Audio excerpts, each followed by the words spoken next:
जारी Nepal premier league एनपिएलमा सुदूरपश्चिम रोयलका क्याप्टेन दिपेन्द्र सिंह ऐरीले उत्कृष्ट अलराउन्डरको प्रदर्शन गरेका छन्।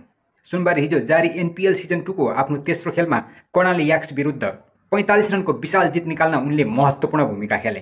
ब्याटिङतर्फ 28 बलमा 2 छक्का र 1 चौकाको मद्दतले 39 रन बनाएका उनले बलिङतर्फ 4 ओभरमा जम्मा 23 रन खर्चेर महत्त्वपूर्ण 4 विकेट लिएसँगै जारी एनपिएलमा दिपेन्द्र सिंह ऐरी पहिलोपल्ट प्लेयर अफ द म्याच घोषित भए।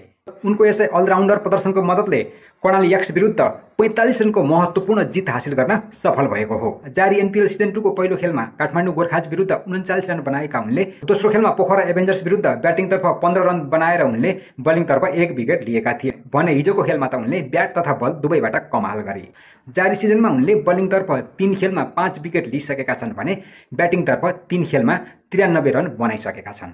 3 खेलमा लगातार जित निकालेको सुदूरपश्चिम रोयल अङ्क तालिकामा 6 अङ्कसहित सबैभन्दा माथि रहेको छ भने समान खेल, समान जित र समान अङ्कका साथ रन रेटको आधारमा विराटनगर किङ दोस्रो स्थानमा रहेको छ। सुदूरपश्चिम रोयल्सको अर्को खेल पर्सि बिहीबार रोहित पौडेलको क्याप्टेन्सीमा रहेको लुम्बिनी लायन्स विरुद्ध रहेको छ। साथीहरू, अनि तपाईँ चाहिँ यसपालिको एनपिएल सिजन 2 मा कुन टिमको सपोर्टमा हुनुहुन्छ? अनि यसपालिको एनपिएल सिजन 2 मा प्लेयर अफ द टुर्नामेन्ट कुन नेपाली खेलाडी घोषित होला? कमेन्ट गर्नुहोला है त।